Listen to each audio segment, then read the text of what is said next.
This is the Scottish Club Rugby Podcast. The Scottish Club Rugby Podcast. With Stuart Cameron and Dale Clancy.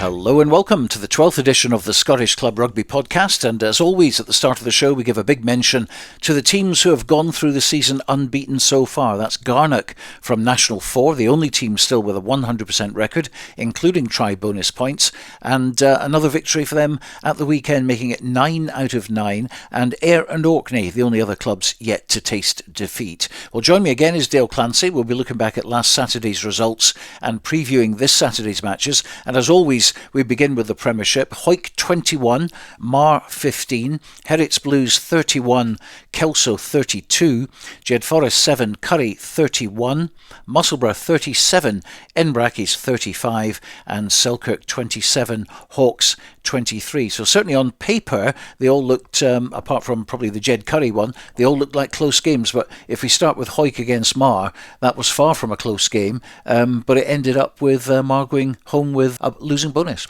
Yeah, I think you look at the results that are there, and obviously it's been a really competitive weekend in the Premiership, which is great to see. And even the Jed Forest result, it was it's not been one-way traffic down there. Obviously it's a kind of considerable defeat that they've suffered yet again, but it's not the 60 points that they suffered against Hawick earlier in the season. So there's been marked improvement in Jed Forest over the last few weeks, but Hawick, yes, been able to again brush aside the team that defeated them, the only team to defeat them so far in probably not living memory from what I can remember. But yeah, 21 points to 15, great win for the Hawick boys. And again, Mar as well, getting back into it, being able to go back up the road with a point. It's going to be important in those top two positions because at the turn of the table, there's still a lot of rugby to be played. Curry have a game in hand, and if they build up momentum, they could put a bit of pressure on Curry, but it gives Hawick a little bit of daylight at the top. It was a very competitive first half, 10-9 in fact they went in at the break. Colin Sturgeon 3 penalties, and of course Colin, you can't give him a chance at all because he got 5 of them in all,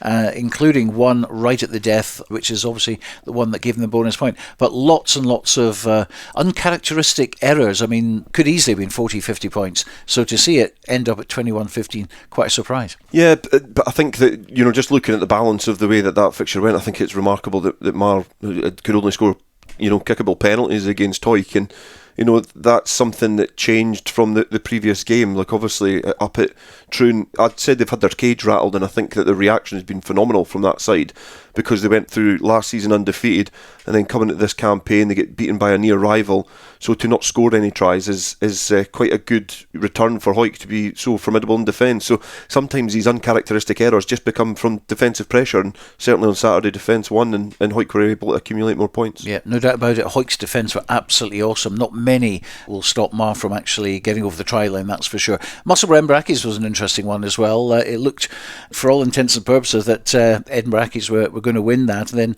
Musselburgh managed to get over the line 37-35 and successfully defend the Bill McLaren Shield, and that of course was off the back of the big Kelso loss the week before.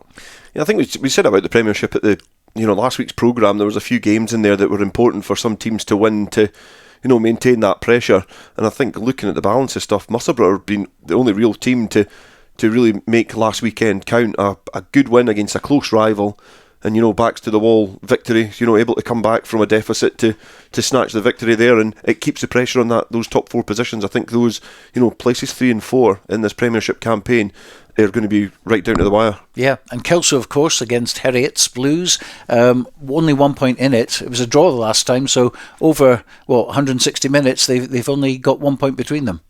Yeah, that's a remarkable victory, and I think it was something else that we said last week was, in terms of that game, it was probably one that Heriots needed to win more than what Kelso did. If Kelso win that, which they have, and it was a cracking game from what I can see in the reports, Kelso have almost just nudged their way and got their elbows out into a top 4 race, and it's still a lot of rugby to be played, but if they go on a roll now, they could really upset the apple cart, because there's teams in there that aren't really able to build that momentum. You see Aki's not able to pick up the win against Musselburgh. Musselburgh have been defeated as well. Those teams are not able to get that run of consistency, and you wonder now if Kelso are starting to settle to life in the Premiership. Selkirk against Hawks, that's the game that you actually went along to have a look at, and another exciting one there.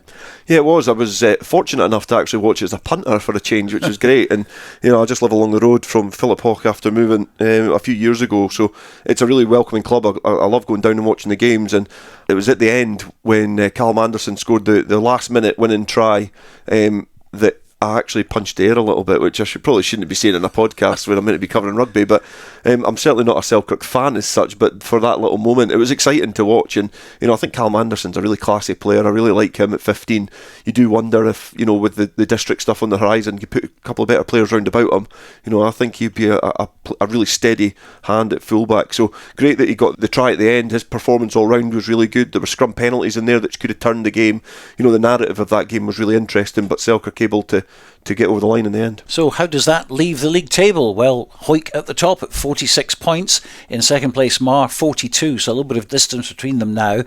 Curry move up to third, 37 points for them. They still have a game in hand, don't forget. Edinburgh Accies in fourth position, back into the top four for them, despite losing. 36 points now. Musselburgh in fifth on 34. Kelso have 30 points now, which is not a bad return at all for their 11 games. They're in sixth. Herits Blues slipped to seventh with 29. Glasgow Hawks in eighth, 22. Selkirk in ninth position with 20 points, having got 5 against Glasgow Hawks on Saturday. And Jed Forest sadly at the bottom still with just those 3 try bonus points, and now 17 points adrift from Selkirk. Don't take any joy in actually speaking about the way that Jed are in the table, so the figures say it for themselves. But obviously the Selkirk victory gives a bit of daylight at the bottom. It was a good performance, nudges them a little bit closer to Hawks in the league, and I think it really takes the wind out of Hawks' sails for that race to the top 4. But you look at those teams from third down to seventh, and there's going to be so many interesting games from now until the end of the season. A lot of twists and turns coming, because I still don't know what the makeup is going to be of that top 4. I think I'm pretty settled on the top 2 certainly. Yeah, definitely the 3 and 4 are still up for grabs. Well, this week it's Derby time again. Curry at home to Musselburgh first of all. Yeah, that's you would look at that and you think that if Curry are really serious about trying to finally get that Premiership title in a playoff, they need to be winning this game, because another defeat just keeps everybody that little bit tighter, and the margins are going to be that much smaller come the end of the season. So at home at Millennium, really formidable place to go for any team, but Musselburgh go into it with a little bit of confidence. I think that that Derby win last week against a side where they've been able to come back and snatch the victory puts a little bit of a spring in their step, and that's something that's for Musselburgh last season, you'd have been looking at that game and going, well, there's only one result happening here. This is a different Musselburgh side, so it's going to be intriguing. Well, over the past few years, we haven't been seeing too many Curry versus Musselburgh derbies, but certainly we have been seeing a lot of Edinburgh Accies against Herits Blues matches over the years, going back a couple of centuries, in fact. 4th versus 7th at the moment, but again, that means nothing really when these two clash. Yeah, I think Heriots were, again, we've spoken about it a couple of times, that last season they weren't really hitting their straps, and then went to Rayburn Place and were able to turn over Edinburgh Accies on their own field. So, there's nothing to say that won't happen again, and it's another important game in the race for the top 4. Both sides need to win. There's no getting away from the fact that these are the games you want to be cutting your opposition's throat, and it's a chance for either of these sides to get a little bit of a buffer between each other, because off the back of a defeat last week for both of these teams, in tight games, it's how they react and what the confidence will be like in those camps. Well, on to the two border derbies, starting with Jed Forest against Selkirk. We're going to hear from both coaches, starting with Jed's David Grieve, immediately followed by Sesh Henderson. We have to win this week, and just winning's not good enough. I think we've got to go chasing bonus points, so we maybe have to take a few risks, but that's our aim this week, is to win as well as we can with a bonus point, hopefully. It's an uphill task now, but we've just got to keep trying, we've got to keep playing. We just have to stay positive, and the points are there to be played for. Musselburgh last year, everybody wrote a name off, they kind of produced a miracle, and to be fair, we kind of need a miracle as well. So nobody's given up. Training's actually been not too bad past few weeks. Numbers wise, it's been good. I give a lot of the senior players a bit of credit. They've kind of stepped up, they've took a bit more responsibility, and it's getting there. It's a lot more positive, so that's one good thing for us now.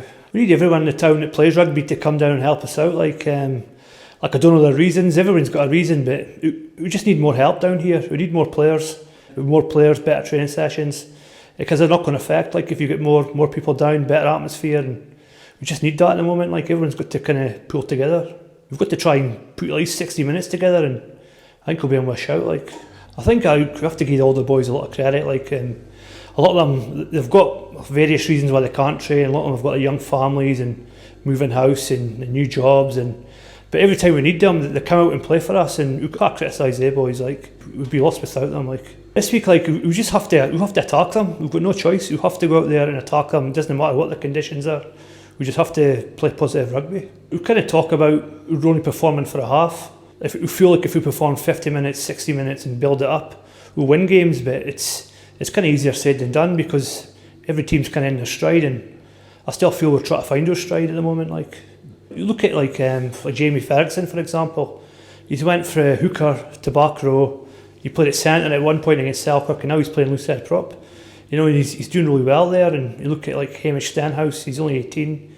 He's kind of came into the back row and he's looked all right. And obviously kind of Mark Glenn, like he's kind of been a standout for us. He's had a wee knock on the shoulder, like, so he'll get a bit of treatment this week and hopefully he's okay for the weekend. If we want to stay up, and we've got no other choice, it's got to start on Saturday. Glasgow Hawks game was a big game for us at home. I was delighted that we stayed in the fight. Really pleasing on some of the solid defensive sets we had, and one in particular with 20 phases that we defended really well. I think that was a momentum change in one of them, because then we just had one opportunity and we only got one opportunity and we scored from it just near the end of the game. So it was a massive 5 points for us. We'll take a lot of belief from that victory. And we'll need it again against Jed on Saturday. It's another big league game for us.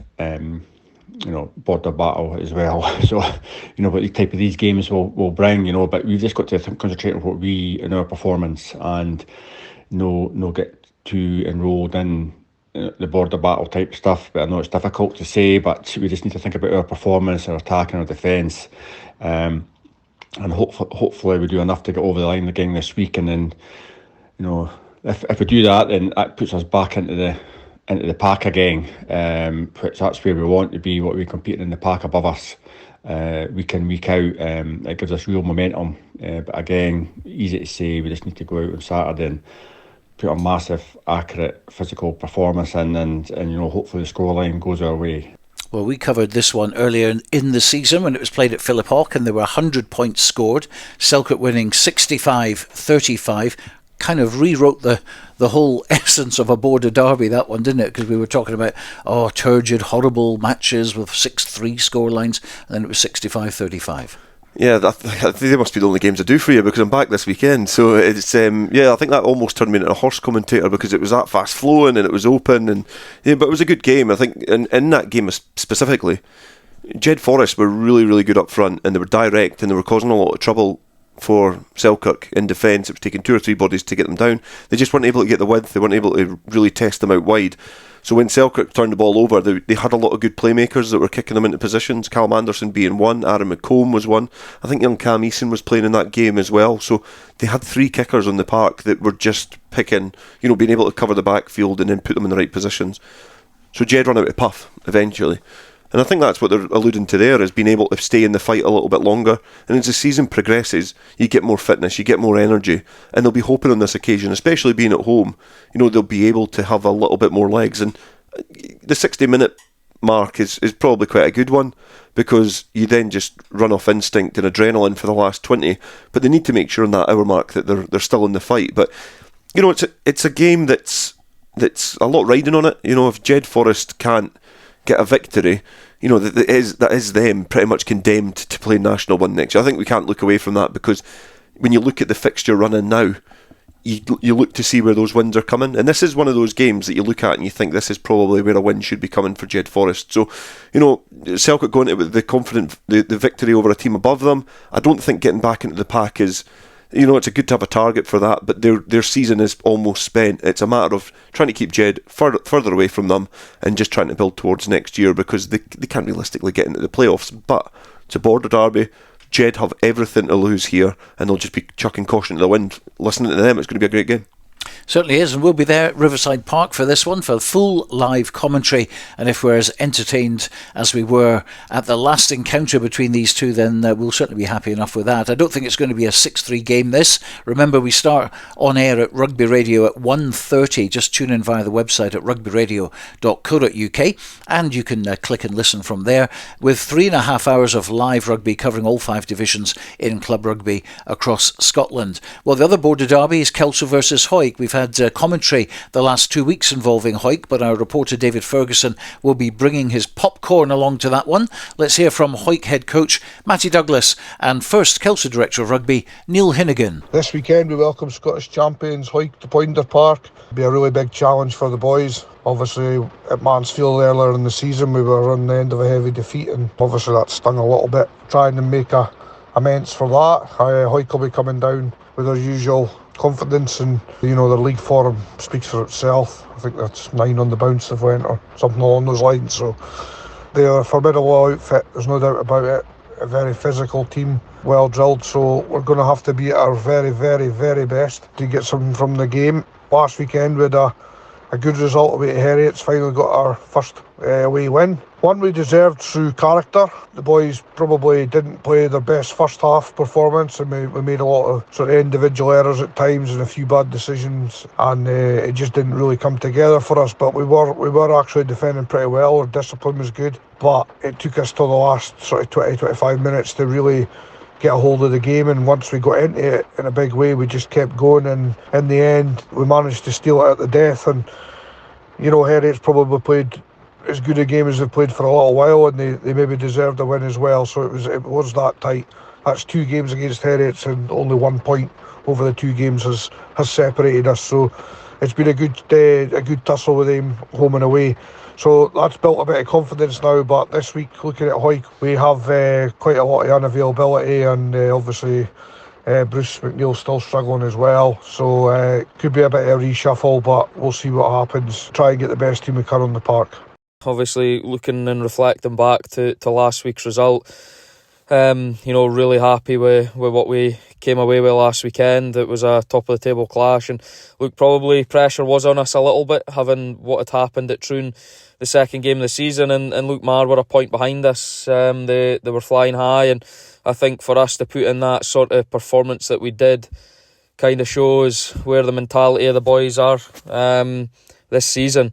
I think defensively was the best defensive effort we've had all season. I thought the amount of dominant hits that we were putting in, the defensive sets that we had was second to none, and we just had a bit of hunger in our defence this week. And as a coach, is always pleasing to see. And a lot of players in that side stood up on Saturday, and I think special mention to Connor Sutherland, who would be getting close to double figures for the dominant hits that he put in, and credit, got man of the match and offside line man of the match. So look, we're in a good place, and if there was a little frustration, it would be the chances that we left out on the park, and we covered that on Tuesday night. The players, they're not silly. They knew that they had scuppered a few chances in that 22, but it was a positive chat, and look, I'd be a little bit more worried if we weren't creating opportunities, but I think we had around 13 entries into the 22 the whole game, and converting 4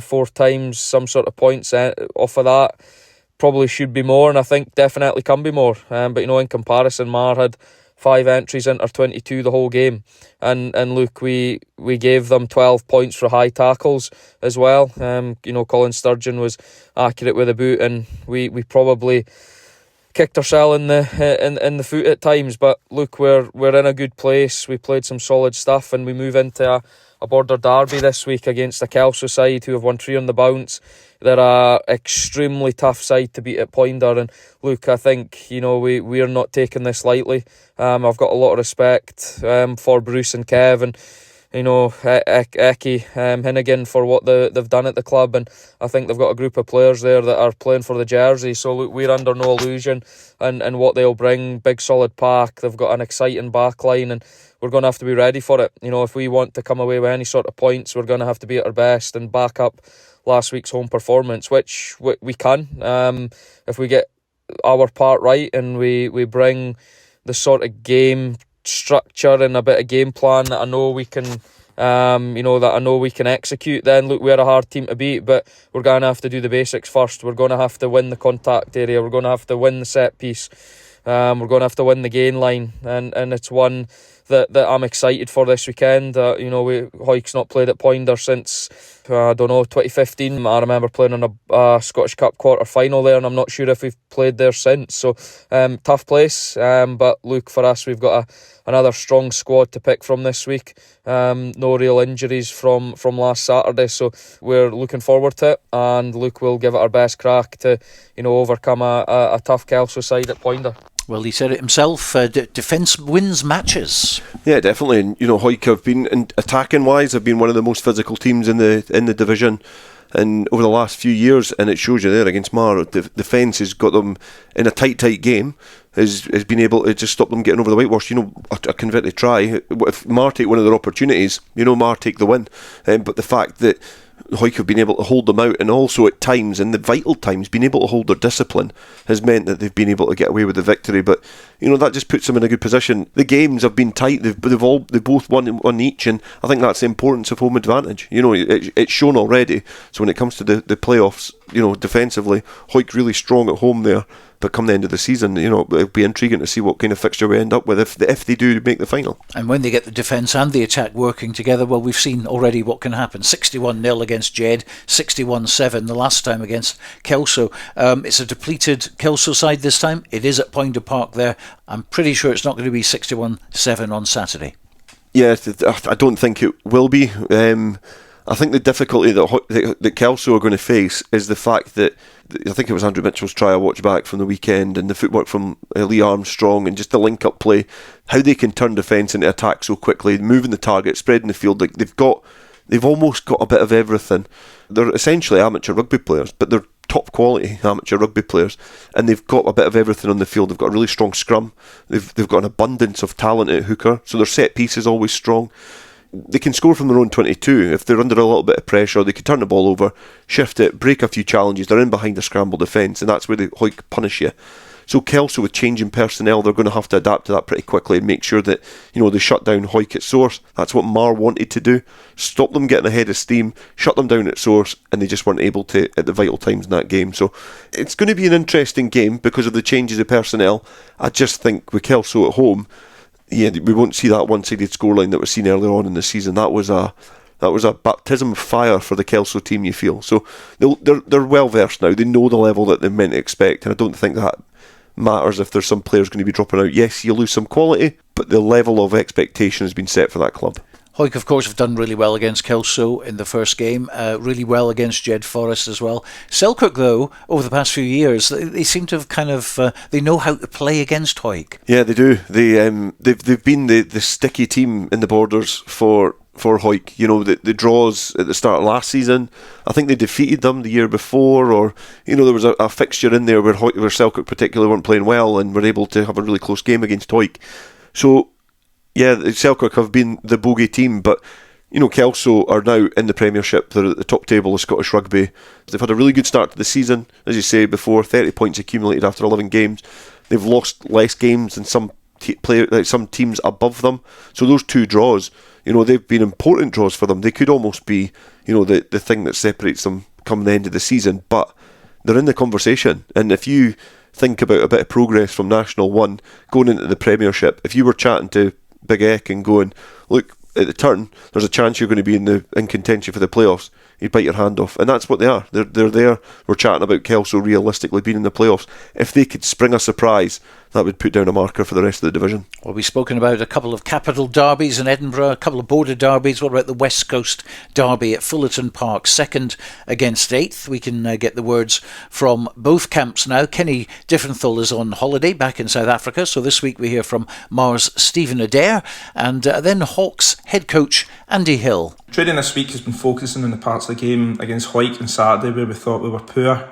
We had an open and honest conversation with the guys after it on the back of that game. We need to give all credit to Hawick though. They were the better team and they deserve the win. However, we know that if we want to be in the playoffs at year end, that we can't have another performance like that. We need to be more accurate, get better urgency and execute our game plan a whole lot better than we did.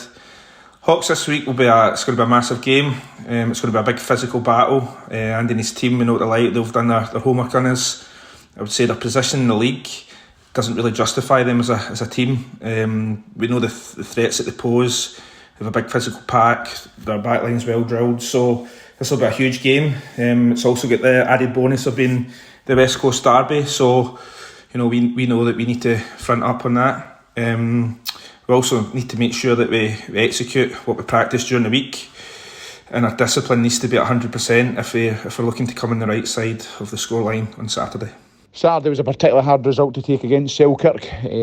We obviously came out the wrong side of the result, and we were probably in front for, I would say, the best part of 75 to 70 minutes of that game, and we somehow come out losing the game, and that's kind of been a bit of a story against Selkirk as of recent, other than the game where we comprehensively won at the start of the season.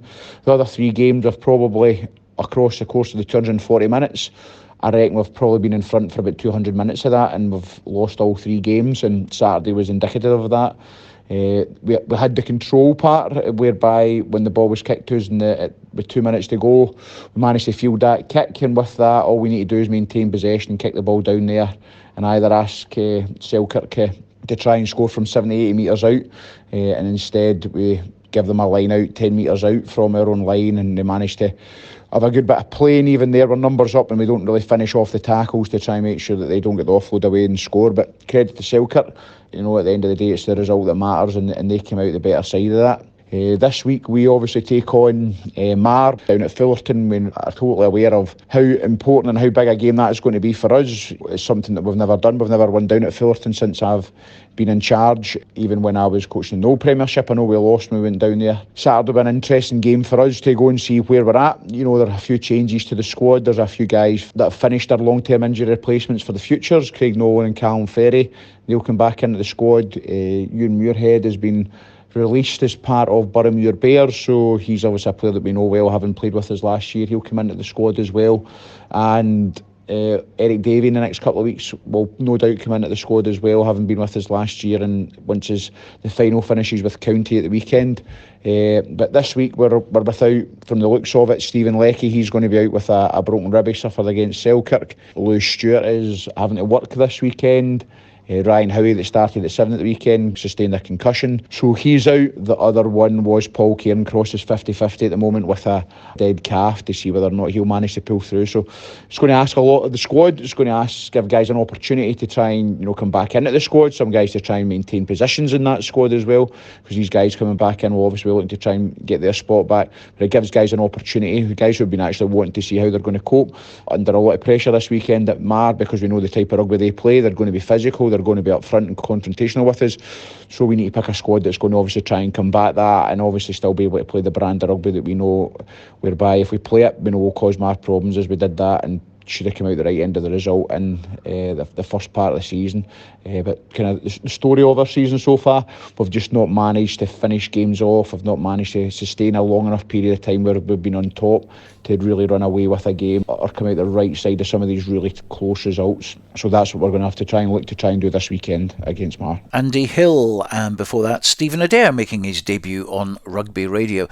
At Belgrade, it was a pretty close match. Mar just getting over the line there, and I guess it'll be pretty tight this week. Yeah, it'll be another tight game. It's funny with Hawks. I just think that obviously they speak about the team that they have to kind of change their kind of face and makeup of their team every single year because of the player transfer and students coming to the area and the way that their kind of club operates.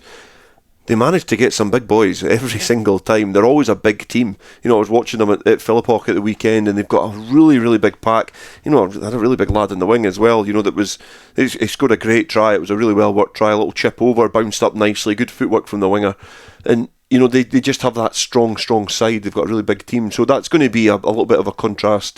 They're going to conflict styles with Mar because they're pretty heavy up front as well, like really good artillery up front.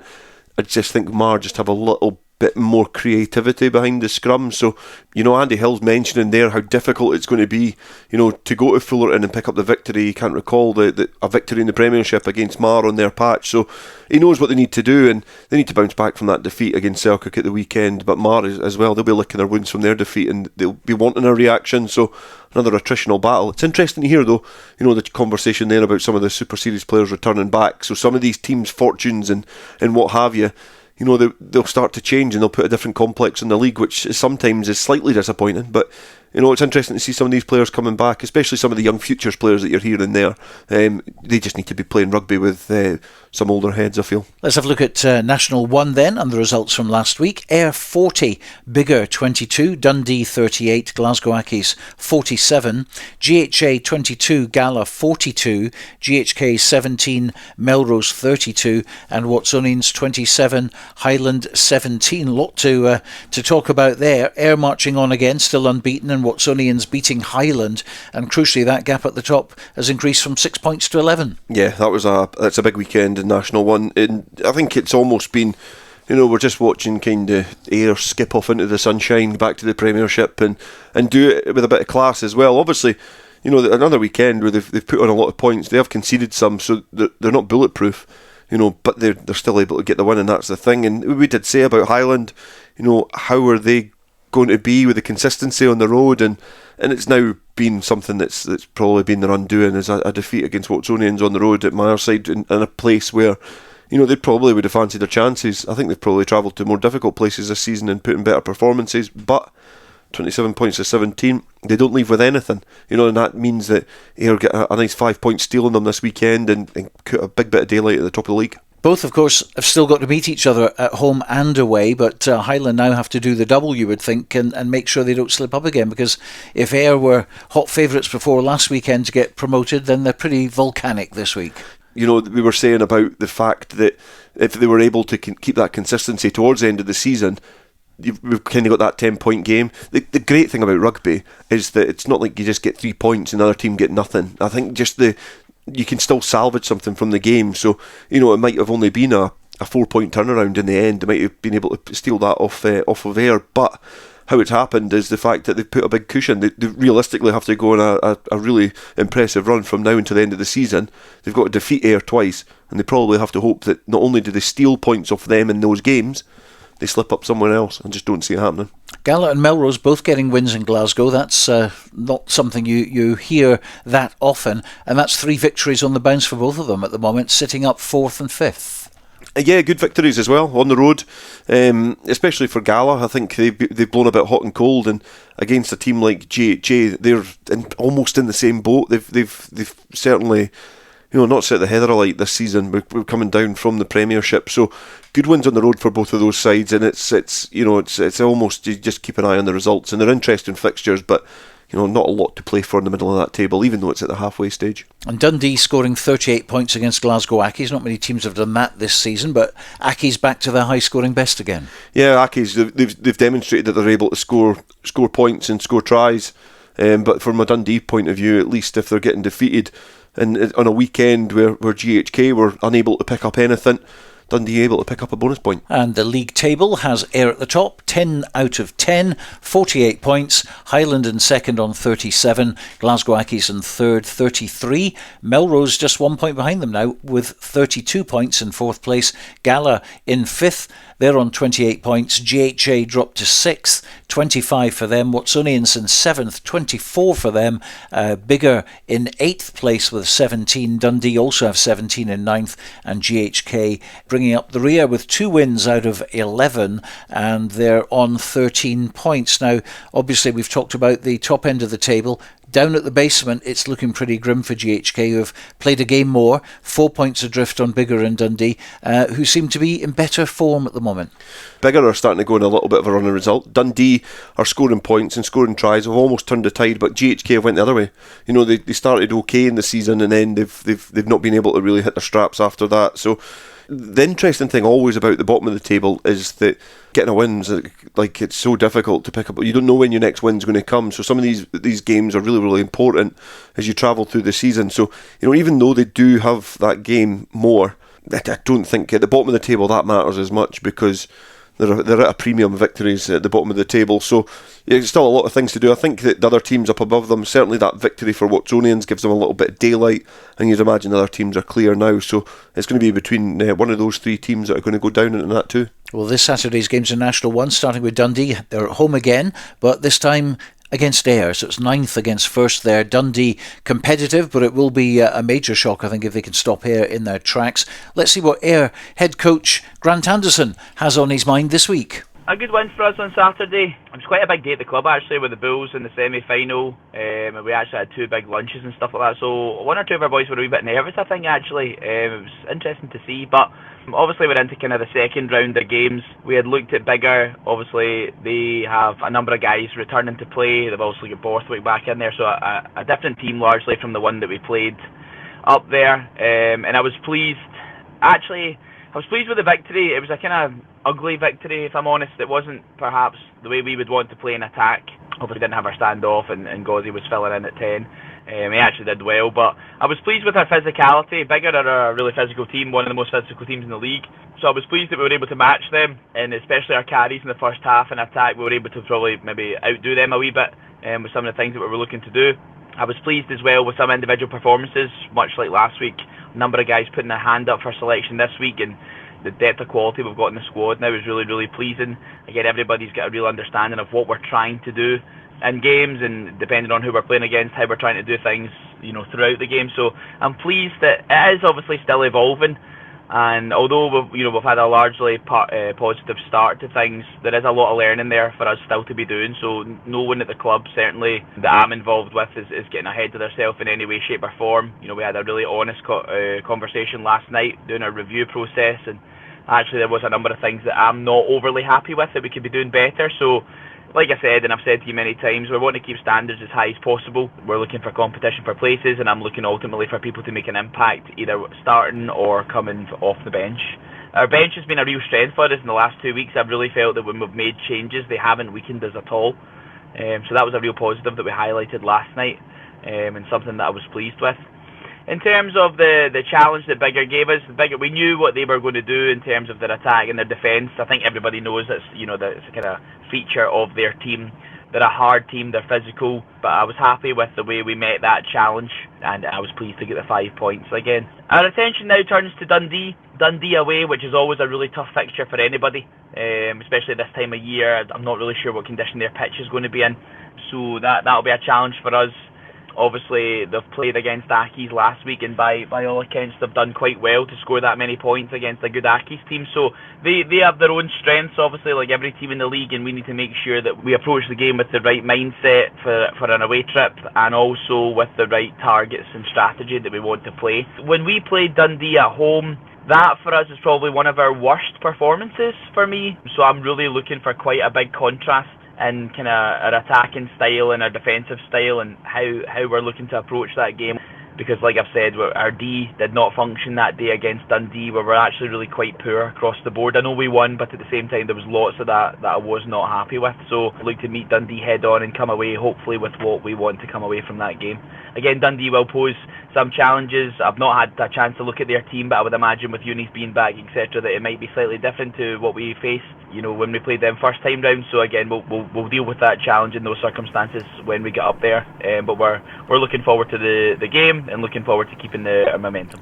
Ayr going for 11 out of 11. Yeah, and you wouldn't bet against them this weekend. The good thing that when you're listening to Grant Anderson there is that they're reflecting back on a game that they just weren't happy with, and they're 11 from 11. They're going to Dundee. They weren't happy with the previous performance, and just even having a look at their team that they'd fielded against Biggar at the weekend. Players like Joe Stafford coming in at the second row. McCluskey at 10's a good operator. Bova's on the bench. And even in the seconds, Howard's on the wing starting for the second team. So the depth there, they've got 22 players in the second team. That shows you that the rugby appetite at Ayr, which has always been the case, is so healthy. And I think that for me is when the beauty of the Super Series works and club rugby works, is the fact that it was a big weekend for them, but it's a big weekend for everybody. It's not just a big weekend for a separate club. It's the fact that they make it a big day. It's a big day out. The stand is packed. They've got a big atmosphere on in the club. They advertise it well. Ayr just do it right. I feel they always have. So this weekend, going into this game, it'd be difficult to see anything other than an Ayr victory on the road. So Gala versus GHK, a real chance for a fourth win on the bounce for the Maroons. Here's Director of Rugby at Gala, and that's Ewan Swinton. Gala travelled up to Glasgow on Saturday feeling fairly confident, but very mindful of the strength of the opposition that we'd be facing. However, the boys really stuck to the task on Saturday and put in a display that we were all pretty proud of. It was, without any doubt, I think our best of the season. There was great improvement across the board and some really outstanding performances. Some of the things that I particularly enjoyed seeing was the really strong direct running from Dan Nicholson in the centre, and Ben Gill out in the wing, who was going particularly well, and even when he was stopped, he was fighting for every inch of the ground. It was great to see. It spoke about the spirit that the boys had in the team on Saturday. Callum Pate had a great game. His tackling was absolutely outstanding, and it helped to hold off some very dangerous runners that exist within the GHA ranks. The forwards played very well as a unit. The set piece was good, certainly the scrum. The line out had its moments, and it had its not so good moments. But across the board, the team played extremely well. One of the things that is really pleasing and really encouraging for me, and I think also for the coaches, is that our standout players in the ordinary course of things are now finding that they are able to be free to play their own game. They're not relied upon to do more than their fair share, as is so often the case with your perceived star players. And I think that reflects the way that the guys are developing across the board. And this was GHA's first home defeat of the season, so really notable. It felt like a real sea change moment for Gala, so hopefully we can now kick on and really take advantage of the feel-good factor that we're undoubtedly experiencing at the moment. So we move on to GHK this week, and immediately there's a reality check there, because GHK deservedly beat us through in Glasgow. We were beaten in the scrum, we were beaten in the loose, we were beaten to an awful lot of things. Now we're going to take that to heart and really challenge them this weekend. They've had their tough times recently, and we certainly intend to ensure that run continues. The Gala squad is strengthening, so many people are coming through and staking their claim when they get a chance, and I think the coaches can fairly claim to being in a position to actually pick a team specifically for the opposition that we're going to play against. So we'll go after them. We'll play the game that's been emerging from the team, strong in the forwards, really determined, really bloody minded for want of a better term, physically challenging the opposition and running the ball wide at every opportunity. So it should be good to watch. I hope that we get a good crowd along on Saturday. Very confident that we can give GHK a solid, hard game, respectful of an opponent that's previously beaten us, but very upbeat about what we have to come in the rest of the season. I can't see any reason why we can't beat any team in our league, and even when it comes to the Border League, I don't think we need to fear anyone. We are really progressing. We're progressing well. We're becoming confident. We will never be cocky. We haven't earned that right. Real good feel-good factor. Adding to the feel-good factor at the club, we actually have some additions to the squad coming along in the next few weeks, which is tremendous news from all of our points of view. We had Craig Keddy at training on Tuesday night for the first time. Craig was the captain of the Boroughmuir Bears in the recent Super 6 series, and it will be great to have him available for selection in the weeks ahead.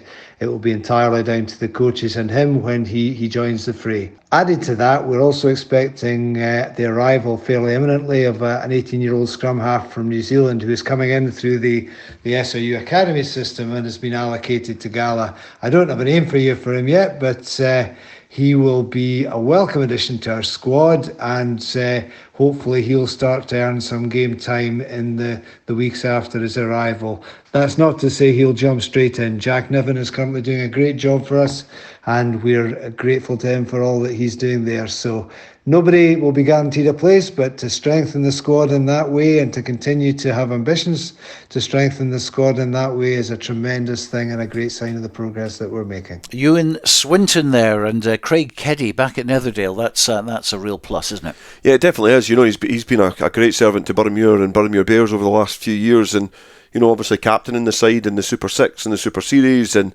He's going to be a huge plus coming back to Gala. Obviously, Dean Keddy is part of the coaching setup as well as his brother, who was a good player in his own right, a fly half, moved to back row. But Craig Keddy is, he's made and he's been competing for Perthmuir Bears at a really good level. In terms of the team, his team haven't performed that well, but I don't think you can take that away from the quality of the player.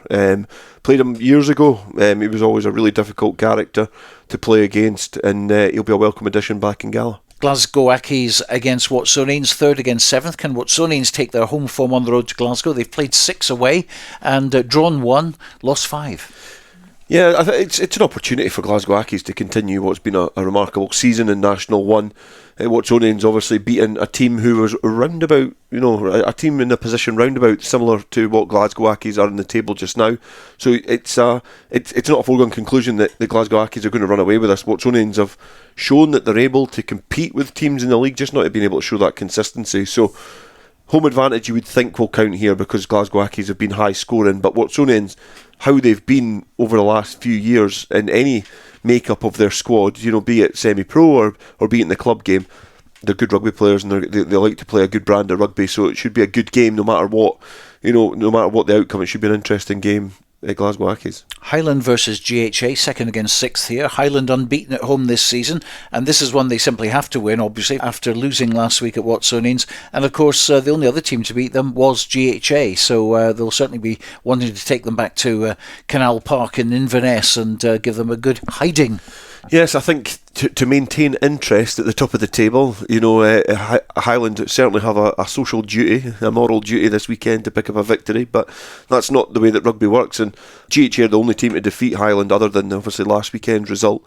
You think they'll be wanting to make sure that they can make their home form count again and then build that confidence and get it back onto the road, because it's unlikely that they're going to be able to turn over this gap that they've got to Ayr, but it's not impossible.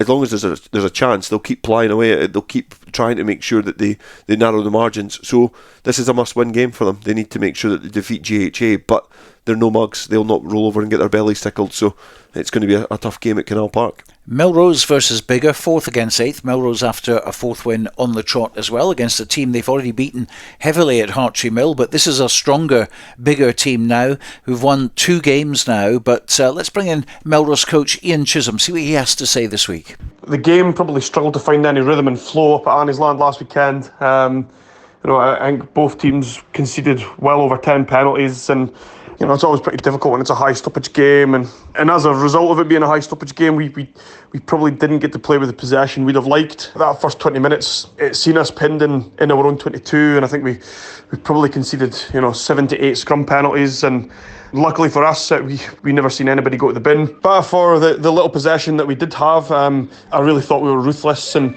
having Donald Crawford back in the side, that helped us give us a bit of cutting edge and a bit of a focal point to go through. And come the second half, I think we found ourselves 4 scores clear and in control of the game. And look, historically, we've gone from a really positive performance to a really passive one. Whether that's getting a little bit complacent or just going away for systems, I'm not really sure, but it was good to back up our performance based upon our defence and our ability to manage our own half. And for us, it does give us a bit of confidence having a couple really good performances. Yes, the result is good and it helps with the league table, but I think just having a bit of reassurance that what we're doing is working, and when we stick to task, things go really well. And this weekend, Biggar are coming to the Green Yards, and look, it won't be the same team that played there in the year. Look, I understand they'll be angry about the result that we put on them up at Hartree Mill, and they'll probably be looking for a bit of revenge. But again, we're purring. We're feeling good, and there are a lot of changes to the squad this week, just with availability. We've got a few injuries we're trying to get out of the medical room. And while Saturday wasn't the complete performance, we were able to play some really positive rugby, despite the ball only being in play. I think it was just over 25 minutes, and this weekend it's quite unique for us now because we've got some selection issues to consider.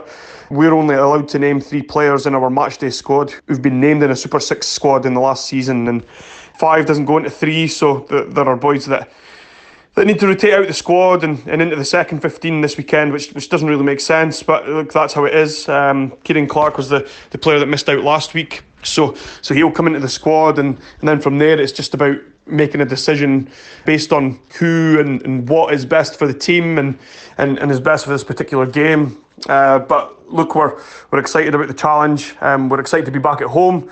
And look, we had a pretty heavy night on Tuesday, and we'll strip it right back on Thursday. But the boys are feeling really good and feeling really confident. And while we are missing a few regulars, both the captain and vice captain, Stuart Hutchison and Angus Runciman, are missing this weekend. We've got boys that are more than capable of stepping up, especially young boys who, they're only 18, 19, 20 years old, but they've got belief in what we're trying to do. They've bought in, they work really hard. So look, we're excited to see these guys get in the park and put themselves about and even try and keep these boys out of the squad when they do come back. 5 back from the Southern Knights. As he said, you're only allowed 3. The other 2 playing second team rugby. Yeah, doesn't sound right. No, it doesn't sound right.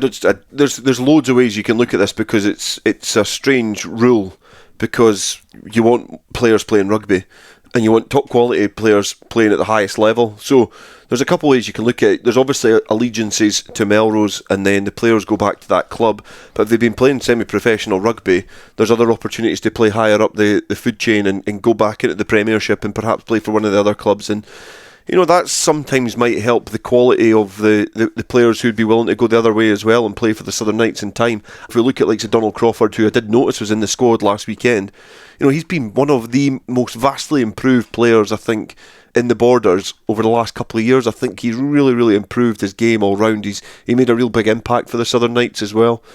If you were telling me he was going to be playing on a Friday night at the Gites against Peebles Reds, then there's something wrong. There's something completely wrong there, because he should be playing at least Premiership rugby, but if not, he should be playing at least for his hometown club. So there's a few different ways that you look at that, but what it's doing is 2 top quality players who could be playing and contributing to a club at a higher level are having to play for the twos, which isn't a bad thing. Like, it's not to downplay the level of player in the twos, but there's a system there for a reason. There's players who should be playing for the twos and playing for the firsts, and if they're able to, they can then go into other clubs or then into semi-pro, not just being parachuted back into your clubs and going, right, you're just going to have to manage them while they're in hibernation, ready for the Super Series to come again. So yeah, it leaves a bit of a sour taste in the mouth, for the second half of the season. Fortunately for some teams in this league, it's not going to have a huge impact.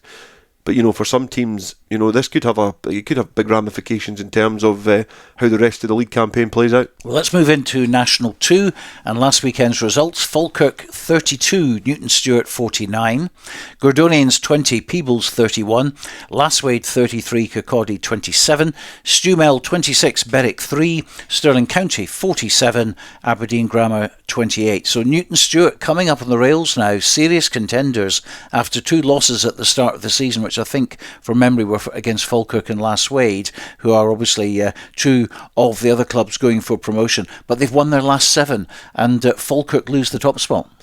Yeah, it was a big weekend in National 2. It's a huge score as well on the road, and Newton Stewart have been pretty formidable at home. Obviously they were able to turn over Peebles, who are another promotion chasing team, but to get 49 points on the road, that's now Peebles and Newton Stewart that have went to Falkirk and been able to turn them over. So, in terms of their promotion aspirations, they're going to find it difficult to then, obviously go the other side of the league and travel to those pitches and try and get victories themselves. So it means at the top of the National 2s is one of those intriguing leagues now. It's like perhaps what the old divisions last year in terms of National 1 used to be like. So there's a few teams really putting their hand up for promotion. Gordonians, you would say, have perhaps shot themselves in the foot this weekend and maybe just on the fringes of it now. Yeah, big win for Peebles doing the double in Aberdeen against Gordonians. Lasswade, of course, only beating lowly Kirkcaldy by 6 points at Hawthorndean, but they go back to the top of the table, and anyone of the top 5 really could still win that one promotion spot. It's going to be very, very similar to last season. Yeah, it's like I'm not going to sugarcoat it. Like I'm a Peebles guy. I would love to see Peebles obviously get that promotion spot, and I do want to see them go on a run and get out of this division. I feel it's a club that, and I know it better than other clubs, but I know it's a club that's growing. The youth system's been really good, and I think they should be playing rugby further up. the difficulty is going to be grasping that opportunity this year and making sure that they go on that run, they beat those teams, because they've already been beaten by Last Wade at home, so they have to go on a run and make sure that they pick up victories on the road and they make sure their home form is pretty solid. But it's the same for all the other teams. So I'm just nailing my colours to the mast, really. But I do want to see Peebles go out of this division. That's my allegiance. But it's an interesting league, and you see the Newton Stewart, as you said, they're coming up on the rails. They're coming up quite quietly and subtly about their business. There's a lot of interesting games in National 2, and it's going to be a brilliant finish to that league. Shows the importance as well of bonus points, because if you look at the table, Last Wade at the top played 10, so they've played one more than Peebles, Falkirk and Newton Stewart and Gordonians. They're on 41. Peebles in second place now, 37 points, and that's on the points difference. They've got a better points difference than Falkirk. And then Newton Stewart, who have also played 9-1-7, the same as Falkirk and Peebles, but they're on 33, only 5 try bonuses compared to 9 try bonuses for Falkirk and 8 for Peebles, who also got a losing bonus as well. Gordonians slip now down to 5th place. They're on 30 points. And then there is a big divide. Stirling County, despite their big win, in 6th place, 21 points. Stewart's Melville in 7th now, 16 points. How quick things can change there. A couple of back-to-back wins and all of a sudden they go from last place into 7th. And don't forget they had 3 points docked, so 16 for them. Kirkcaldy slipped to 8th on 15. Aberdeen Grammar get 1 losing bonus last week. Very important. That gets them another point ahead of Berwick, so they're on 10 points in 9th, and Berwick in 10th place got nothing out of last Saturday and they remain on 8. Yeah, an interesting make-up to that league, as you say. The top teams, I think it's it's going to be a bit of a seesaw battle for all those sides. I think you're going to see different teams at the top, and it will be a bit of a grandstand finish to this division, but it's going to be equally as tight at the bottom. We said it before, like wins come at a premium, and you can see Berwick's still not got that victory. But you mentioned it about bonus points. They've got those bonus points in the bag. They've had a draw, so they're able to still keep touch with the teams above them, and it's a huge weekend yet again in National 2. And let's have a look at the fixtures. Aberdeen Grammar at home to Falkirk, so 9th against 3rd. Falkirk's only 2 losses this season have actually come at home, so they'll not mind travelling to Aberdeen. Nobody minds travelling to Aberdeen. It's always a good trip. I used to love when you got the fixtures out and you seen you were going up to Aberdeen Grammar, or Ellen at the time, when they were a bit higher up the league pyramid, because you knew it was a good bus trip. But not necessarily on the way back though. Sometimes not always. Amateur rugby, it's always a good bus trip on the way back. But in terms of on the rugby field, as you say, Falkirk have lost 2 big games at home. And this is probably a good fixture to try and react and get back to some decent form and keep touch at the top. You would imagine they'll be targeting the 5 points. Aberdeen have not been any great shakes this season, so they'll be looking for 5 points for this game. But you do think that it's again one of those really sticky games when the weather's not favourable for open, expansive rugby. So it's certainly a difficult hurdle for Falkirk to overcome. Berwick against Stirling County. Big win for Stirling last week at home to Aberdeen, and now they travel to Scremerston to face winless Berwick. The thoughts of County's boss Craig Deakins coming up, and first forwards coach for Berwick, Paul Pringle. Last Saturday we visited Stew Mellon, which was a very important game for us. Unfortunately we went down 26-3. It was a tough one to take. I'll be honest, it didn't feel like a 26-3 game. We certainly had chances at key moments in the game that on any other day, we probably could have taken. Aidan Rosie had a really good break in the first half when we were 3-0 down, and unfortunately didn't manage to touch it down over the line. And then the same player again in the second half had another opportunity where the ball was knocked out his hand just as he went over the line. It's just the kind of thing that happens when you're in the position that we're in. Aidan's a great player for us, and we talked a couple of weeks ago about just how exciting a winger he is, and he showed that on Saturday. He'll bounce back from that, and I'm sure he'll get more than his fair share of tries before the season ends. Unfortunately, we didn't kind of execute on the day. The bounce of the ball, decisions, all these kind of things can go against you when you're pushing for points and you're near the bottom. We had a chance just before half time. We felt we went over the line in the corner, and just interpretation of decisions and things like that all seem to just go against you. But ultimately it's down to us. You can always try to blame it on the bounce of a ball or a decision made, but it really doesn't wash with myself and Colin. We need to take these things into our own hands, and what we're stressing to the guys is that we want them to continue playing rugby, keep playing that open brand that we actively encourage, and the results will come. So looking forward to this Saturday. Real key game for us, probably more so than even last week with Stirling County at home. In terms of team news, Jordan Patterson unfortunately sustained a knee injury last week, which looks like it's going to keep him out for a couple of weeks. Jordan's been great for us this season, the real cornerstone of the scrum. So that is a bad break for us. So hopefully it'll not be too long. We do have guys like Jason Garwood and Stu Gilchrist who can come in there and they'll do a good job. We don't have James Thompson available this week, so we'll be making some changes in the backs. But by and large, we're approaching this game the same way as we have every other week. We like to play the brand of rugby that we do. We'll go into this really just wanting to, up our work rate, keep the intensity, move Stirling round the paddock, and we've got a big lunch on before the game. So we have 80 plus sponsors there, so it'd be fantastic if the lads can put on a bit of a show for them and they can be there to witness the first win of the season, all being well. So on Saturday, we got off to a really good start against Aberdeen. First 40 minutes, pretty much everything that we've been asking the players to do. Training for the whole season so far, like everything just seemed to click. It was just really rewarding to see. We went in at half time 33-14 up. However, had the players well warned that Aberdeen are a really good team, and they're not going to sit back. In the second half, as expected, they came out and actually threw everything at us. I think they made a couple of wee changes as well, but we managed to pick up another couple of scores in the second half, and we ended up finishing the game 47-28. However, it's one of them ones that is a bit frustrating for us. The scoreline looks really good. First half was really good. In the second half, we just kind of dropped off and we allowed Aberdeen a foothold back into the game. And being honest, there's no teams in this league that you would say that there's no easy games. And you just have to look at some of the scores that are happening elsewhere. I think it was last week against Kirkcaldy last week was a really close game, top of the table against bottom of the table. And for our young boys, the learning curve is actually, we've got our foot in the throat, so we need to kind of keep it on, put these teams away. But for a young team, they're learning every week. We had two guys getting their debuts in the weekend against Aberdeen, which again is just great, allowing these boys who are playing really well in the twos to get a bit of experience playing first team rugby. It is going to pay us back massively in the long term.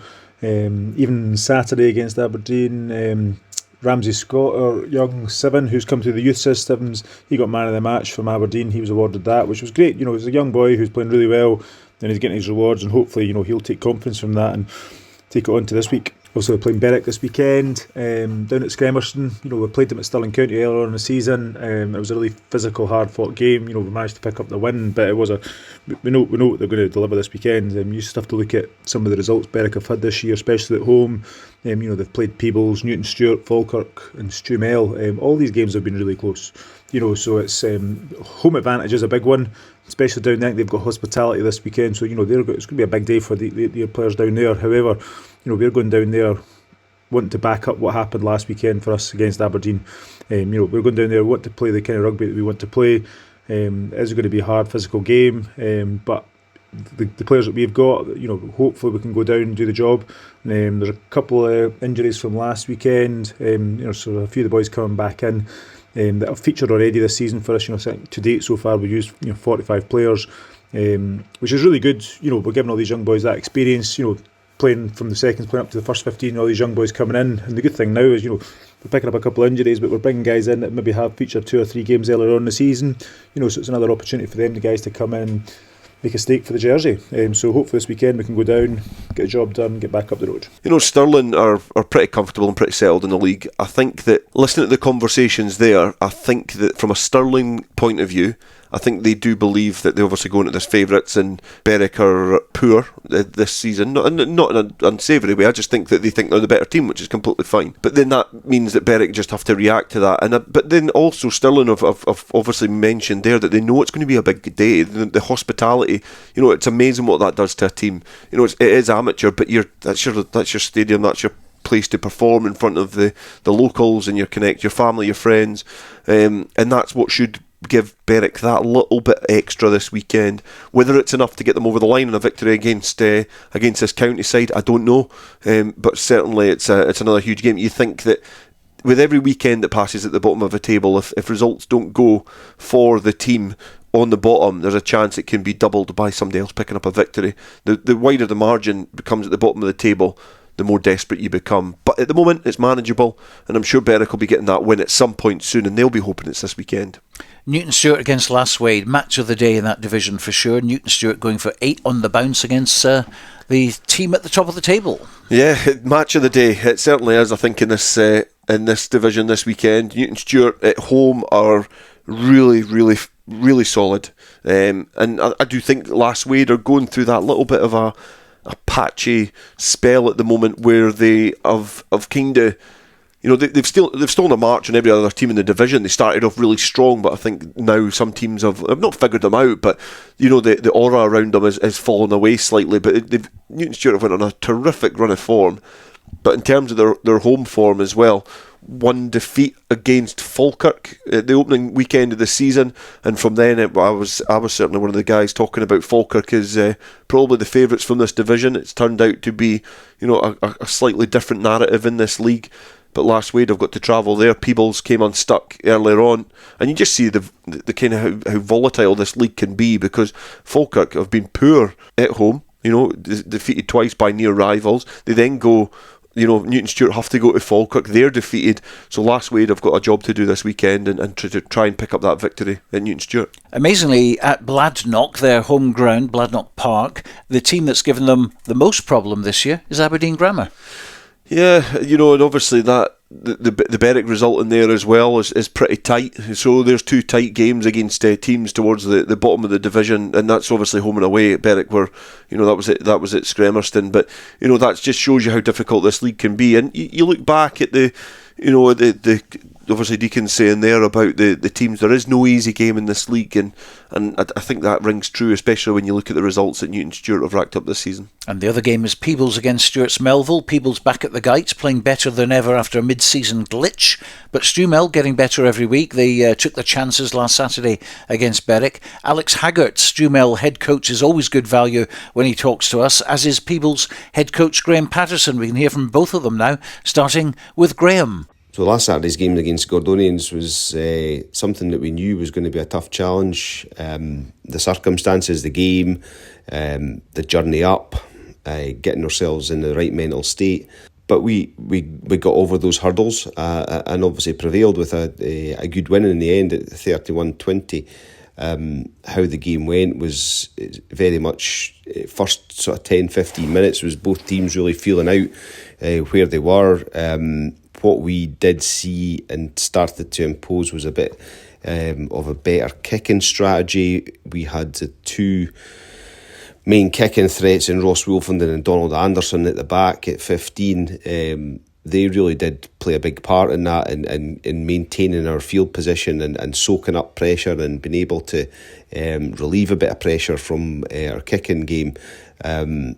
Which really was pretty impressive, to be fair, including a real morale boost in 50-22, which gave us a good foothold in their 22 and an ability to strike from the line out, and that's where we really did dominate that part of the game. The line out was functioning really well in terms of delivery, giving us opportunities to really put pressure on them, and we did that throughout the first half, really, to be fair, through our line out drives, although maybe not, we converted one, but probably should have had 1 or 2 others in there as well. But fair play to them, they defended that pretty effectively on occasions, but we were pretty dominant, I felt, and the scoreline reflected that at half time. A 17-3 up away from home in Aberdeen is a pretty good place to be in, but we felt we could do more. That was the feeling at half time. Could we exert some more pressure on there?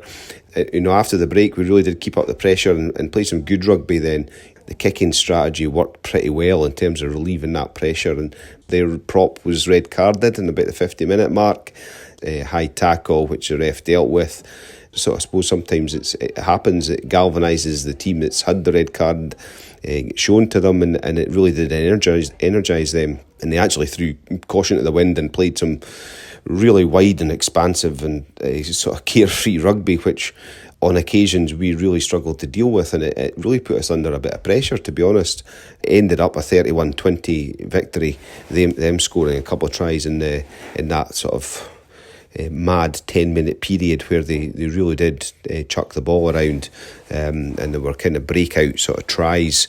Strange in terms of looking at the stats, 28 penalties in the game, 15 against us and 13 against them, and it wasn't that type of game. It was a pretty open, good game of rugby, and you just try to analyse, right, where's the problem? It's an area of concern. If you're getting 28 penalties in a game, is the concern with the refereeing? Is the concern with the playing? Is it with the coaching? And who's at fault, if you want to say that kind of word? And how do we get that count down? Is a challenge for me as a coach, for the players, but also as the referee, as well as looking at the situations and saying, what do I need to do here? Why do I need to blow my whistle, or can I let the game flow? And that's something, is overall, not just in this game, but in every game, we need to provide that kind of opportunity for people to play and people to watch a good game of rugby. So that's something we'll maybe look at over the next week or so. But overall, obviously delighted with that 5-point victory away from home up in Aberdeen. A great outcome for us, and it keeps the pressure on that top part of the league. And speaking to the Gordonians boys afterwards, they were obviously disappointed, and it makes it very difficult for them to force their way back into that title challenge from there. But I'm sure they'll keep on going, because it's always going to be a difficult place to go for any team, and they'll take a few more scalps up there, I'm pretty sure of that. Looking ahead, we've got Stuart at the weekend in the reverse fixture, where we done very well up at Inverleith, and put 40 odd points on them. We did concede 26, I think it was, in the end, but a good performance again overall for most parts of that game. So we'll need to do that again on Saturday. Yes, we'll have home advantage, however we know that we need to put in a very solid performance. A couple of kind of guys that are away through work, so Kenny Clyde and Rowan McKeever are away back offshore for their jobs, so we'll be missing them, but we'll be replacing them with players coming back. We've got a number of players sort of in the mix now for the selection. Murdo Anderson, the club captain, is hopefully back. He'll get assessed on Thursday with regards to his sort of hand injury that he has, so hopefully he's passed and ready to go back into that squad as well. Potential other couple of boys coming into it is young Colt and Cal McRobert, and also Scotty Lawson, who's back as well. So a few boys to come back in, which will be good to replace those boys that are not. And Willie Aitken will be back as well, which will add a tremendous amount of experience and scrumming prowess to our front row options, which are pretty good at the moment. But touch wood, we don't have to go down too far into the resources to replace those, which we haven't so far this season. So we're looking forward to expanding our game and developing our game. The backs are certainly, by their own admission, didn't get the widest of channels exploited on Saturday, so we might look to do that again this Saturday, try and move that ball to the edge a bit more. But the age-old core functions of scrum, line-out, phase play will come back into it for the forwards, and producing that platform that we look to exert pressure on. The good thing we've got is now we've got a pretty solid kicking game, which will stand us in good stead when we're playing against Stuart on Saturday, and hopefully we can maintain our good form that we've shown the last few games and come away with the victory. A really good result for us at the weekend against Berwick. I thought we did some really good stuff. I think a huge amount of credit should go to Berwick as well. The scoreline doesn't reflect how tight and how cagey a game it actually was. I think Berwick had a couple of really clear-cut opportunities, and I think I spoke to their coach after the game as well, and I think that was the overall prognosis, as it were, which was we were quite clinical, and I think the couple of really big chances they did have, they maybe didn't take, and the scoreline would have been different, and I also think that it would have been a completely different game if that was the case. But I thought our lads were outstanding. We built a lot of pressure. We built a lot of scoreboard pressure as well. Jamie Kane Our 10 took threes, and I think Sordy, our captain, was really instrumental in those decisions, constantly building the score, and that's just like another nail in the coffin, which I think is quite important, when you're in the sort of position that we're in. I think the other element of it as well was how well our lads adapted. It was a really cagey game. 10-15 minutes in, I think both sort of sides would have realised that wasn't a bonus point win game, that was just a win game. And from my perspective, I was really impressed with how the boys went about it. Charlie Burrows, our starting 9, went off with a broken finger. Aaron Porteous, our replacement 9, came on, and then he might have dislocated his shoulder within 5 minutes. So we then had our fullback playing 9, and we had our back row, James Ferguson, who used to be a centre, playing in the midfield.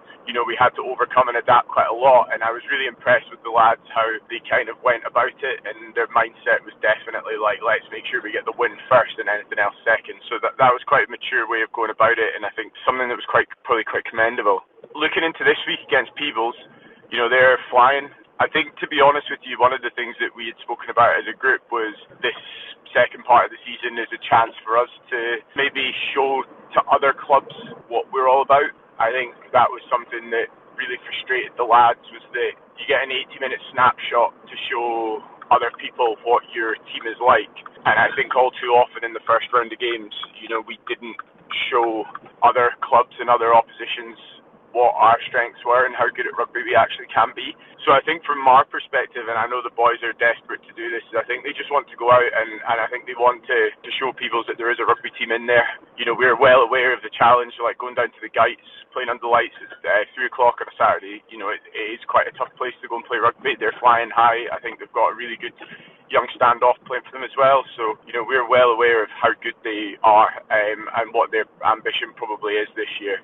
So I think for us it's just about going down and fronting up front, like stopping their maul game, maybe not giving away the amount of penalties that we did, which ultimately at Inverleith led them to using their maul game as much as they did, and try and negate their threats while trying to promote our strengths as much as possible. So that's the plan. Whether or not we're able to action it on Saturday is a completely different thing, but that's the idea. So Stuart's Melville going to Peebles on a good run at the moment, and one that Peebles though should be quite confident with. Oh, and as a Peebles guy, I feel nervous that you've said that now, Stuart. But yeah, no, totally. I think that we covered the game earlier on in the season at Inverleith, and Peebles came out the traps really well, and it looked like it was going to be one-way traffic, but they almost let Stuart's Melville back into it in the end. Discipline and a great rally from Stuart's Melville to almost get back into a position where they could have really got something from the game. At the end it was a pushover try from Peebles to just kind of put the game to bed. From I think it was Rory Smith was the player who got the final score. So it was an interesting game. You would think Peebles back in their home patch they'd be quite comfortable against Stuart's Melville, but I had them down to beat Last Wade at home. Like the Gites has been an okay place, but I did say at the beginning of the season they have to make that place a fortress if they want to go up from this division, and Last Wade breached that. And it's now that it's Stuart's Melville that I've got the opportunity to try and just take the wind out of their sails again. I just do think that Peebles at the moment are really, really strong. Some really good young players. The one thing that's really changed them in the conversations that I've had is the introduction of Ross Wolfenden. We talk about a lot of young players getting opportunities. He's come in, played man of the match. Last weekend's game, he's a steady 10.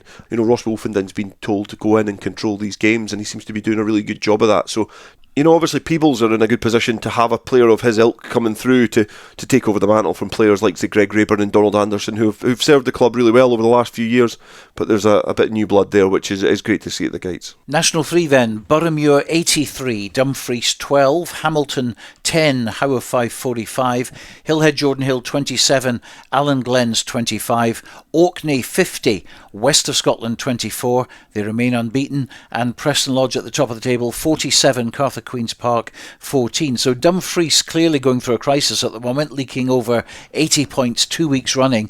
Orkney still unbeaten, but not top of the table because Preston Lodge keep racking up those bonus points. Yeah, I got panicked there because I'm looking at the wrong fixtures. I'm looking at this weekend's fixtures and I thought, how if Fife beat Orkney 12-0? But they don't. That's the kick-off time this weekend. So yeah, in terms of, again, it's remarkable that Orkney are going on this run, 50 points, at home as well. So, it's been a good season, but still not top of the pile because Preston Lodge have been in a real purple patch at the moment, scoring a lot of points as well. But it's one of those it's going to be one of those leagues that if they can all maintain that form towards the end, then it's going to be it almost looks like a bit of a two-horse race now. Obviously, Alan Glen's slipping up again just a little bit. Those two sides, Orkney and Preston Lodge, are the kind of teams that everybody's looking to hunt down. But you can't rule out Howe Fife. They're on the ascendancy, and Hillhead Jordan Hill keeping themselves in the running with a good win over Alan Glen's as well. And that's a huge game this weekend, because Howe Fife, they welcome Orkney this weekend, so it's going to be a big game in terms of the implications of what that does to the top of the table. So certainly, a lot of decent rugby this weekend, but Orkney and Preston Lodge sitting pretty towards the top of that table. Let's have a look at that table then. Preston Lodge, as you say, top of the pile, 45 points. Orkney do have a game in hand, though. They've won all 9 so far that they've played. 107 points difference compared with Preston Lodge's 308. But they're on 42 points. Howe Fife in third place on 38, but they've played one game more than Orkney. And Alan Glen's have played 9, 36 points for them, but they'll be really disappointed that they lost at Hillhead Jordan Hill, because that creeps Hillhead Jordan Hill up to 5th place now. Boroughmuir in 6th on 29, still in touch. West of Scotland then a big drop, 14 points to 7th place. West of Scotland on 15. Cartha Queen's Park in 8th on 12. Dumfries on 12 as well. They're in 9th. And Hamilton still without a win in 10 games. 5 try bonuses, 4 losing bonuses. So they're stuck on 9 points. It's an interesting league, and you do look, as you say, there at the bottom of that, Hamilton yet to get a win. The team just above them, and not by much, is Dumfries. 2 victories that they've had. It just shows you how important bonus points can be in this division. So 4 losing bonus points, 5 tries, gives them quite a decent return from what's been a difficult campaign. So gives them hope in the bottom of the table. So this week then, Alan Glen's against Hamilton, that's 4th against 10th. Cartha Queen's Park versus Boroughmuir, 8th against 6th there. Dumfries, 9th against Hillhead Jordan Hill in 5th. The big game, Howe Fife against Orkney, 3rd against 2nd. Howe lost 3 times this season, but the table doesn't lie in a bonus point in every game so far, and a big test for Orkney. Can they travel to Duffers Park and get something out of that? The other game, West of Scotland against Preston Lodge, 7th against 1st. That should be no problem for Preston Lodge, you would think. But that screams out us, doesn't it? Howe Fife against Orkney. Yeah, and loads of things also with that game. Being a 12 o'clock kickoff makes it that much more intriguing as well. If it is the kickoff time, that's what I'm looking at here. Yeah, due to the ferries, I think, I'd imagine. Oh wow! So that gives another difference to this game, because it's a different kickoff time. It's a different way to prepare. For Orkney, that's going to be really challenging for them. Winning it's a great habit, and that's what Orkney are in at the moment. So again, they'll go into this game with a lot of confidence. But as you say, Duffers Park is for years has been a really difficult place to go. We've seen Howe Fife rise and fall in the terms of the way that the landscape is in the divisions, and they want to try and creep up the leagues again. In National 4 last week, it was Dunfermline 8, North Berwick 10, Perthshire 28, Murrayfield 27, Ross High 7, Garnock 88, Strathmore 59, Stuart 22, and Whitecraigs 28, Greenock Wanderers 7. So looking at the table then, Garnock at the top, played 9, won 9, 9 try bonuses, 346 points difference. What a season they're having, up from regional rugby as well. They've got the maximum 45 points. That's 9 points ahead of Whitecraigs in second place, who have won 6 of their 9. Strathmore, well, they're in third, 32. North Berwick, despite being docked 3 points, are in fourth position, 27 they're on. Stuart in fifth, 25. Dunfermline 6th with 22. Then it's Greenock Wanderers in 7th with 19. Murrayfield Wanderers also got 19 in 8th. Perthshire in 9th place with 16, and Ross High at the bottom, just the one win for them, 11 points there. So Garnock clearly heading for promotion. Yeah, their form's been brilliant. You just look at the gap between them and the teams below. So, although fixtures have been quite volatile in this division, they've won 3 games more than most of the teams in the division at least. So, and the points tally that they're putting up is impressive as well. And you see the top versus bottom. Garnock had to go away from home, 88 points to 7. They beat Ross High, so they're in a real rich vein of form at the moment and loving life in National Rugby. Could we see another Mar situation here? I remember Craig Redbath took Mar from Division 7 or wherever it was, right the way up to become Scottish champions. They potentially could, but we've already mentioned some teams that have tried it as well. Like Mara are a separate case, I feel. They've went up from regional rugbies in recent times, okay, and went up and become Scottish champions. And a lot of teams have tried it. I think off the top of my head, Howe Fife tried it, and a bit closer to home. In times gone by, Biggar and Peebles have tried it to come from lowly regions in rugby and throw money at it and not go up. So obviously there's a different change in culture at Garnock, but they're having a great start, terrific start to life in National 4. So, you know, if they can continue that momentum, then great. But they'll obviously want to climb as high as they possibly can. It's making it sustainable is a difficult thing. So the further you get up the league, the more difficult it is to pick up victories. Well, this week in National 4, it's not a bad fixture to start off with. Garnock against White Craigs, first against second. White Craigs with those 3 defeats, but they'll have nothing to lose going to take on Garnock on their home patch. Greenock Wanderers against Strathmore. Murrayfield Wanderers versus Dunfermline. North Berwick against Ross High. And Stuart versus Perthshire. And that's just about it for today on the Scottish Club Rugby podcast. Don't forget Rugby Radio on Saturday. That's coming from Riverside Park. The Border Derby between Jed Forest and Selkirk. Absolutely vital game for both sides. Will we get a repeat of the high-scoring 100-pointer from earlier in the season? Probably not, but both teams like to throw the ball about. We'll have live commentary of that one with Dale Clancy. Nice to have you back, Dale, after your flurry into Super Series rugby. So great to have you back, Henry. You'll be joined by Robin Purdy in the commentary box. We start at 1:30. We'll be on air for 3.5 hours with score updates throughout the afternoon from across Scotland. We'll also be having interviews from the Hoyk 150th anniversary dinner, so look forward to that as well. Stuart McFarlane will be involved with that. There'll be TV highlights on Borders Rugby TV of both Jed Forest and Selkirk, and also Kelso versus Hoyk on Sunday. And check out our website at rugbyradio.co.uk for all the information that you need on the 50 clubs playing National Club Rugby in Scotland this season. If you want to get in touch, it's podcast at bordersrugby.net. But from Dale Clancy and myself, bye for now.